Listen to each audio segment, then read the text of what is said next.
નમસ્કાર દોસ્તો, હું આપનો મિત્ર દિનેશ કણેજ આપ સર્વનું હાર્દિક સ્વાગત કરું છું આપના પોતાના સૈયારા પ્લેટફોર્મ કણેજ ગાઈડન્સ પર. દોસ્તો, પીવાયક્યુ ની એક્સપ્લેનેશન સિરીઝમાં અર્થતંત્રની આપણે વાત કરતા હતા, જેમાં આજે આપણે પાંચમું જે છે પીવાયક્યુ આપણે જોવાનો થાય છે. આજે દોસ્તો હું તમને રોજ અલગ અલગ પ્રકારના પીવાયક્યુ આપું છું અને રોજ અલગ અલગ પ્રકારના પીવાયક્યુ ની આપણે ચર્ચા કરીએ છીએ, જેનાથી તમારી મસ્ત મજાની નોટ્સ બનતી જશે અને એ નોટ્સ આપણે આવનારા ભવિષ્યમાં જે છે ઉપયોગી થશે. પહેલી બાબત છે દોસ્તો કે ભારતમાં સિક્યુરિટી ટ્રાન્ઝેક્શન ટેક્સ ના સંદર્ભમાં જે વિધાનો છે એ તપાસવાના થાય છે. જીપીએસસી એ ક્લાસ 1-2 ની પરીક્ષા લીધેલી છે દોસ્તો. જાહેરાત ક્રમાંક જે છે એ 240 છે. તારીખ છે 20 એપ્રિલ 2025. આનું જે છે એ પેપરની તમારે ચર્ચા ખાસ કરવાની થાય છે. જોઈ લઈએ છે. સિક્યુરિટી ટ્રાન્ઝેક્શન ટેક્સ એ સ્થાનિક સ્ટોક એક્સચેન્જ પર કરવામાં આવતા વ્યવહારો પર લાદવામાં આવે છે. બીજું, એ એક પ્રકારનો પરોક્ષ જે છે એ કર છે. એસટીટી ભારત સરકાર માટે સ્ટોક એક્સચેન્જ દ્વારા એકત્રિત કરવામાં આવે છે. આજે હું તમને એવું કહું દોસ્તો કે કોઈ પણ પ્રકારના ટાઈપ્સ ઓફ ટેક્સ છે. ઓકે, તો આ ટાઈપ્સ ઓફ ટેક્સ છે એ કેટલા પ્રકારના છે? There are two types of taxes are there. First one is the direct tax. હવે આનો દોસ્તો ચોખ્ખો મિનિંગ શું થાય કે જેની પર કર લગાડવામાં આવ્યો છે તેની પર જ જે છે કરનું બર્ડન છે. મતલબ કે burden can not be shifted. ઘણીવાર એવા પણ પ્રશ્ન પૂછે કે ભાઈ પ્રત્યક્ષ કર એટલે શું? તો કે જેની પર કર ભરવા માટેનું જે છે એ બર્ડન છે એ બર્ડન શિફ્ટ નહીં થઈ શકે. મતલબ કેવા ટેક્સીસ આવશે અહીંયા? તો કે ભાઈ એક તો ઇન્કમ ટેક્સ આવશે, એક તો દોસ્તો કોર્પોરેટ ટેક્સ આવશે, એક દોસ્તો મિનિમમ અલ્ટરનેટિવ ટેક્સ આવશે, એક સિક્યુરિટી ટ્રાન્ઝેક્શન ટેક્સ આવશે, એક દોસ્તો જે છે એ ગિફ્ટ ટેક્સ આવશે, હે ને? તો આ બધા એક જે છે આપણે કહી શકીએ કે કેપિટલ ગેઇન ટેક્સ આવશે. આ બધા કેવા ટેક્સીસ કહેવાય? ડાયરેક્ટ ટેક્સ કહેવાય.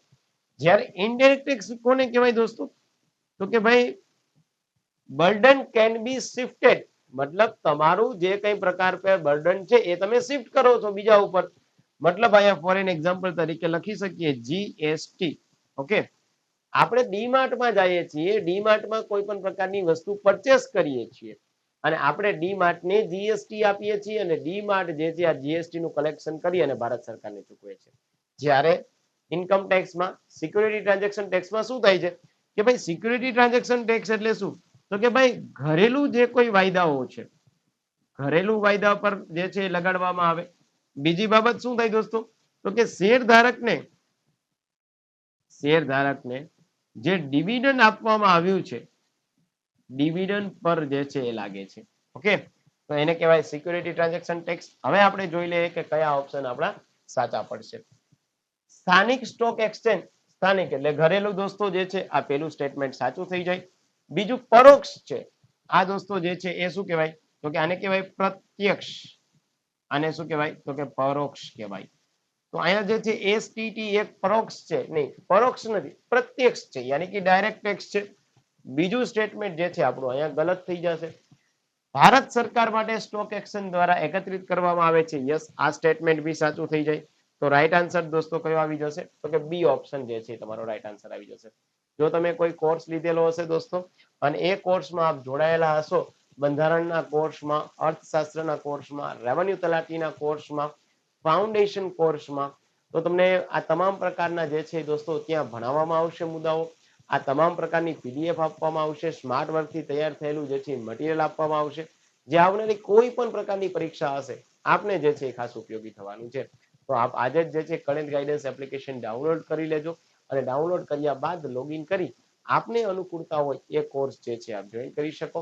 અને આવી જ વસ્તુ તમારા જે છે વોટ્સઅપમાં પણ જોતી આ જેટલી બાબતો હું તમને અત્યારે એક્સપ્લેન કરું છું એ વિથ પીડીએફ દોસ્તો હું તમને આપી દઉં છું. તો આપ જે છે એ જોઈ શકો છો. અને ગ્રુપમાં જોડાવા માટે, જેમાં ગર્લ માટેનું અલગ ગ્રુપ છે અને બોય માટેનું પણ અલગ ગ્રુપ છે, તો આપ જોડાઈ શકો છો દોસ્તો. હા, અમે જે છે એવું નથી કહેતા કે અમે કહીએ એવું જ ભણાવીએ છીએ, પરંતુ અમે જે છે એ ગામ 500 પેજમાં ભણાવે છે એવું અમે 200 પેજમાં ભણાવીએ છીએ. ગામના 500 પેજમાંથી પ્રશ્ન પૂછાય છે, અમારા 200 પેજમાંથી પ્રશ્ન પૂછાય છે. બસ તફાવત ખાલી આટલો છે. તો હવે તમારે રટા મારવા છે, મજૂરી કરવી છે કે સ્માર્ટ વર્કથી પ્રિપેરેશન કરવી છે એ આપની ઉપર છે. ઓકે, યોગ્ય જણાય તો જે છે આ જ રીલ્સને આપ આગળ જે છે ફેરવી શકશો. લાઈક શેર સબસ્ક્રાઇબ કરી શકશો દોસ્તો હે ને, કારણ કે આપણી પાસે કન્ટેન્ટની વાત હોય છે, કોણ શું કરે છે એનાથી આપણને કઈ ખાસ ફેર પડતો નથી.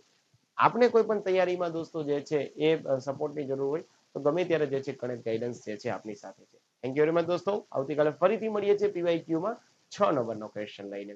આભાર દોસ્તો.